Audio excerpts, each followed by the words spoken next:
So Mother's Day is coming up in a couple of weeks, a day to honor moms with brunch and with flowers and maybe a macaroni necklace. The practice of honoring mothers and motherhood goes back for thousands of years.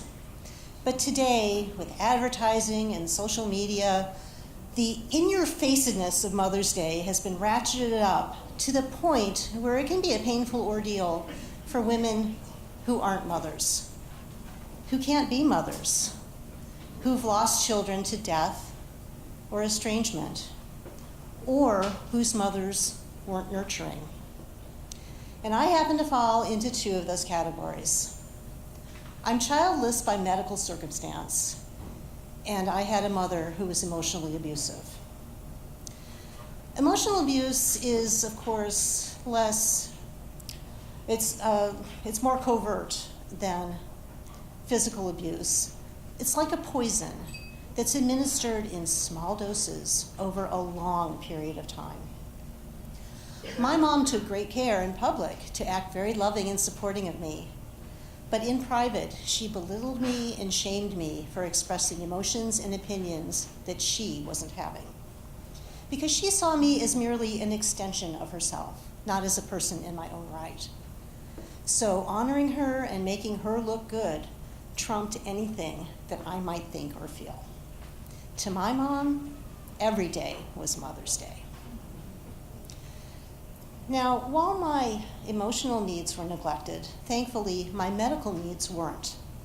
Like the time that my mom took me to the gynecologist for my first pap smear when I was 13.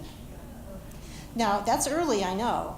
The reason was that Mom had recently found out that a drug called DES that she was given while she was pregnant with me could cause cervical cancer in daughters who were exposed to it in utero. So she wanted to get me screened. Now, I'm 13. I'm socially awkward. I have body image issues and zero sexual experience, not even with myself. How was I going to handle exposing my genitals to a strange adult man wielding a speculum? I could barely tolerate a simple strep throat swab.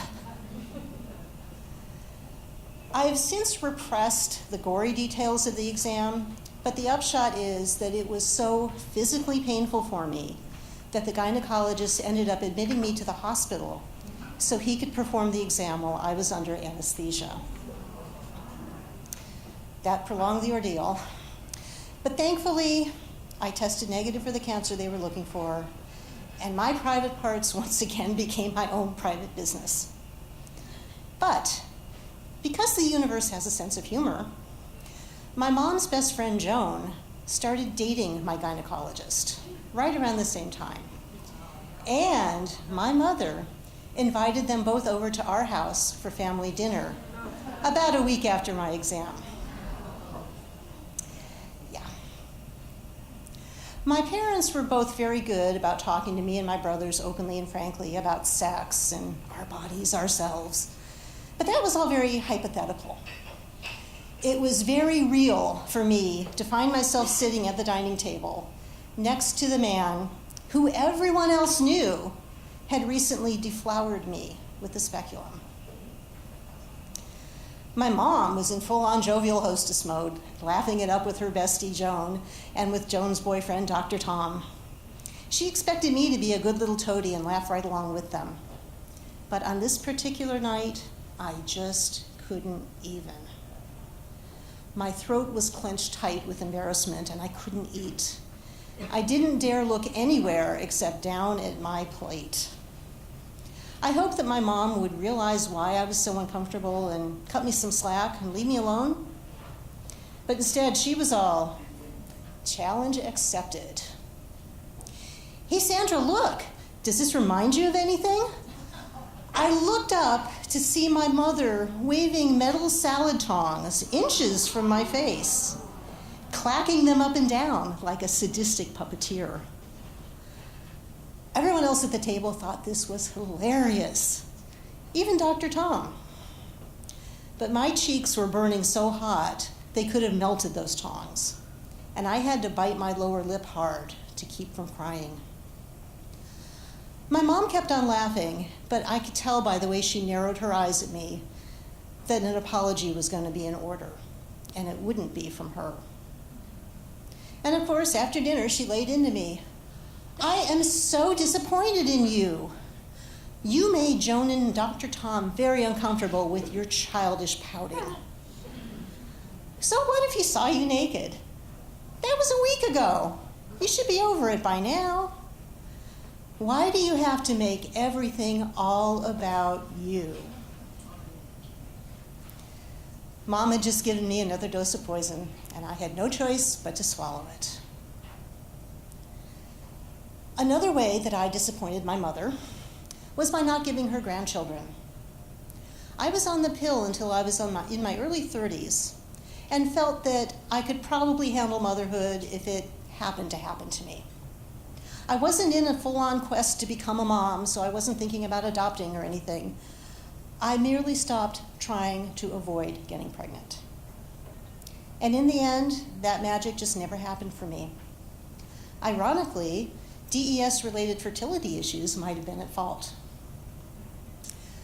But intellectually, I knew that not having children didn't make me any less of a woman, and it certainly didn't make me any less of a human being. So I made an uneasy peace with not being a mom. And because the universe has a sense of humor, that's the point where Mother's Day started to become a personal challenge for me. I don't begrudge any mother her right to be celebrated, her right to her brunch or her flowers or her macaroni necklace, but it just seemed that every year the universe went out of its way to rub my nose in my own lack of motherhood. I mean, the advertising and social media is one thing, but there have been countless conversations where friends and coworkers are talking about their kids and how great their Mother's Day was, and someone notices that I'm not part of the conversation. I'm being quiet. So in what I realize is a well-meant effort to bring me into the conversation, someone will invariably say, "It's okay, Sandra. You're a mom to your cats." Not the same thing. Oh, and 2 separate years at 2 separate workplaces, 2 separate men made a huge show on the Friday before Mother's Day of giving every woman in the office a rose. That is to say, every woman who was a mother. And both of those times, I could tell by the pained expressions on the other roseless women's faces that I wasn't alone in finding that seemingly magnanimous gesture to be a little insensitive and kind of inappropriate. But my hands down worst Mother's Day was in 2005. On the Friday before Mother's Day, I'd had surgery to remove a 5-pound uterine fibroid tumor. DES was almost certainly to blame for the fibroid, which was so big that the surgeon ended up taking my uterus out along with it. This final confirmation that I would never, ever be a mother hit me harder than I thought it might. And because the universe has a sense of humor, not only did I find myself mourning my motherhood in the hospital's women's health unit, AKA maternity ward, surrounded by new moms and their new babies, but that's the year I received my first and only Mother's Day flowers. On that Mother's Day, on the Sunday, my second day post-op, I was in my hospital room and I just woke up from a nap. And I felt the newly familiar misery of having my belly held together with surgical staples and feeling like every muscle in my abdomen had been replaced with razor wire.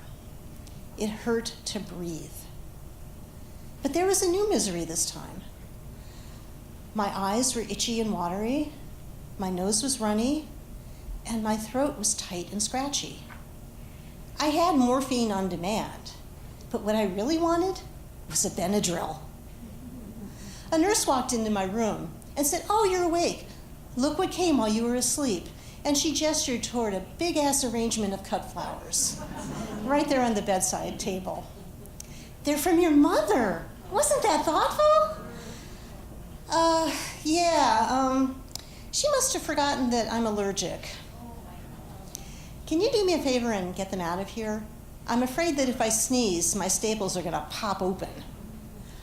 Oh, sure, no problem. You know what? I'll take them to the nurse's station. They're so gorgeous, everyone will be able to enjoy them.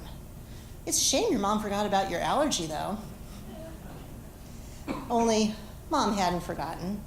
She had called me a day or two before my surgery, specifically to get the hospital address, specifically so she could send me flowers.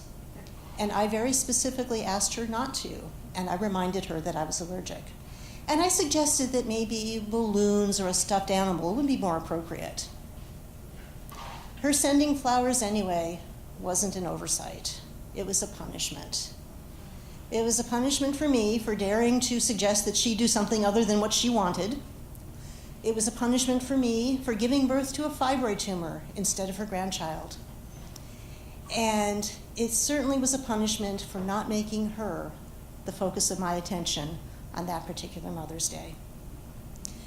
We talked on the phone a little while after the flowers had been delivered, and her first question wasn't how I was doing, but if I got her flowers. I said, yeah, I did. I told her what had happened with them. And Mom's only comment was that she was delighted that the nurses would be able to enjoy her flowers. After all, some of them were probably mothers. And it's Mother's Day, and flowers really ought to go to women who are mothers. On this coming Mother's Day, I want all of you nurturing moms out there to enjoy the hell out of your brunches and your flowers and your macaroni necklaces. You deserve to be celebrated, and I honor you. But as for me, I'm totally fine with not receiving any flowers. Thank you.